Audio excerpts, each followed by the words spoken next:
الحمد لله رب العالمين والصلاة والسلام على خاتم النبيين وعلى آله الطيبين الطاهرين وأصحابه الكاملين العارفين وعلينا معهم أجمعين. بسم الله الرحمن الرحيم. من عمل صالحا فلنفسه ومن أساء فعليها ثم إلى ربكم ترجعون. صدق الله وصدق رسوله. مشاہدین و مستمعین، اللہ کا شکر ہے کہ ہم نے صراط مستقیم کی جستجو بھی رکھی، صراط مستقیم کو پایا، اور وہ جنہیں اللہ نے اپنے فضل و کرم سے صراط مستقیم پہ چلایا، ہمیں ان کی پیروی اور تقلید کی توفیق خالق و مالک کائنات نے بخشی ہے۔ آج ہم گفتگو کریں گے اس بات پہ کہ یہ جو طریقت ہے، تصوف ہے، اولیاء کرام کا منہج ہے، اس کی اصل کیا ہے۔ دیکھیے، اس ذہن میں یہ بات رکھیے کہ مدارس میں جانے کا مقصد کیا ہے، کتابیں پڑھنے کا مقصد کیا ہے، کتب شروع پڑھنے کا مقصد کیا ہے، کتب عقائد پڑھنے کا مقصد کیا ہے، اور کتب فروع پڑھنے کا مقصد کیا ہے، علماء کی مجالس علمیہ میں حاضر ہونا اور ان سے ملاقات کرنا، اور اولیاء کرام کی حلق میں حاضر ہونے کی غرض و غایت کیا ہے، تو اس کا مقصد وحید یہ ہے کہ رسول کریم صلی اللہ علیہ وسلم تک ایصال ہو اور اللہ جل جلالہ عم نوالہ خالق و مالک کائنات کی معرفت اور اس کا قرب یقینی کیا جائے۔ تو قرب خداوندی کے لیے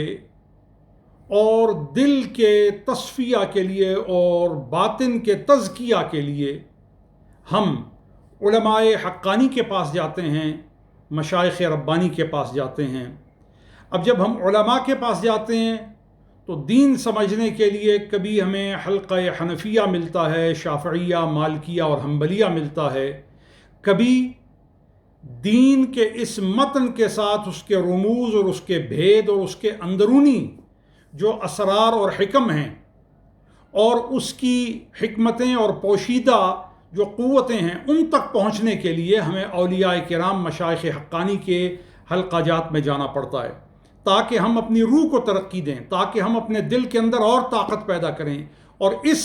ترقی اور طاقت اور توانائی اور صلاحیت اور استعداد کے لیے ہم جن لوگوں کی معیت اختیار کرتے ہیں، اس معیت کو کبھی معیت قادریہ کہا جاتا ہے، کبھی چشتیہ کہا جاتا ہے، کبھی سہروردیہ کہا جاتا ہے، کبھی نقشبندیہ کہا جاتا ہے، کبھی محمودیہ کہا جاتا ہے، کبھی شطاریہ کہا جاتا ہے، کبھی وہ نجمی ہیں، کبھی وہ کبراوی ہیں، کبھی وہ دسوقی ہیں۔ تو یہ سارے اسماء مختلف ہیں، مگر ان کی غرض و غایت اور ان کا مقصود اور ان کی ضرورت اور ان کی علت غائی ایک ہے، اور وہ کیا ہے؟ عشق مصطفیٰ، ادب مصطفیٰ، قرب خدا، اطاعت خدا، اتباع مصطفیٰ، یہ اس کی غرض و غایت ہے۔ اور جس آیہ کریمہ کو میں نے پڑھا ہے، سورہ جاسیہ میں اللہ تعالیٰ ارشاد فرماتا ہے، من عمل صالحا فلنفسہ، جو شریعت کے مطابق اللہ کے ہاں مقبول اور قابل قدر اور قابل قبول عمل بجا لاتا ہے، فلنفسہ، اس کا فائدہ، اس کا صلہ، اس کا اثر، اس کی خوبی، اس کا حسن، اس کی زینت اس کے اپنے نفس پر مرتب ہوگی۔ ومن اساء فعلیہا، اور جو گناہ کرے، بدی کرے، بغاوت کرے، سرکشی کرے، سرتابی کرے، طاغوت کا ساتھی بن جائے، نفس کا پیروکار ہو جائے، خواہشات کو اپنا مقتدا بنا لے، فعلیہا، تو اس کی معاقبت بھی اسی پر ہے۔ لیکن عقیل اور فہیم اور دانا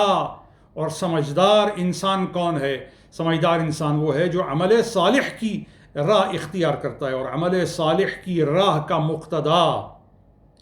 علماء ربانی کو بنایا گیا ہے، مشائخ حقانی کو بنایا گیا ہے، صحابہ کرام کو بنایا گیا ہے، اہل بیت اطہار کو بنایا گیا ہے، اور یہ تمام جو ہمارے صوفیاء ہیں، چاہے حضرت شیخ الاسلام سیدنا عبد القادر جیلانی رضی اللہ تعالی عنہ ہوں، چاہے حضور معین الدین چشتی حسن سنجری اجمیری ہوں، چاہے حضرت شاہ نقشبند بہاؤالدین شاہ محمد ابن محمد ہوں، چاہے ابو حفظ عمر شہاب الدین سہروردی ہوں، چاہے وہ حضرت خواجہ خواجگاں حضرت محدث ہزاروی ہوں، چاہے وہ طریقت کے کسی بزرگ کا آپ نام لے لیں، یہ تمام کے تمام صراط مستقیم اور عمل صالح کے اس فکر کو اور نصاب کو فروغ دینے والے ہیں، اور اس کے لیے آپ کی تیاری اور ذہن سازی اور کردار سازی کرنے والے ہیں، جس کو ایک مومن اپنی زندگی کا مقصود بناتا ہے۔ یہی وجہ ہے کہ ہم خانقاہوں کی طرف رجوع کرتے ہیں۔ ہاں، وہ خانقاہ نہیں ہے، وہ شخص صوفی درویش اور اللہ والا نہیں ہے جس کی مجلس میں جانے سے باطن کے اندر سوز حق پیدا نہ ہو، جس کی باتیں سن کر اللہ کی طرف توجہ نصیب نہ ہو، جس کی مجلس میں حاضر ہو کر کے بندے کی روح عرفان الہی کی طرف رغبت محسوس نہ کرے، اور جس کے چہرے کو دیکھ کر اذا رؤوا وجوہہم ذکر اللہ، جن کے چہروں کو دیکھ کر اللہ کی یاد نہ آئے، وہ کیسے اللہ والے ہو سکتے ہیں، وہ کیسے علماء ربانی ہو سکتے ہیں، وہ کیسے مشائخ حقانی ہو سکتے ہیں۔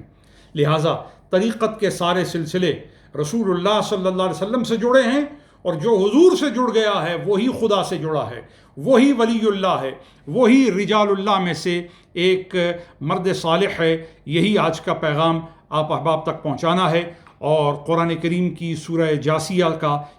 اس آیہ کریمہ کا مفہوم بھی یہی بنتا ہے جو میں نے آپ احباب کی خدمت میں پیش کیا۔ اللہ تعالی ہم سب کے فکر و نظر و عقل کو اس کی توانائی سے مالا مال فرمائے۔ والسلام علیکم ورحمۃ اللہ وبرکاتہ۔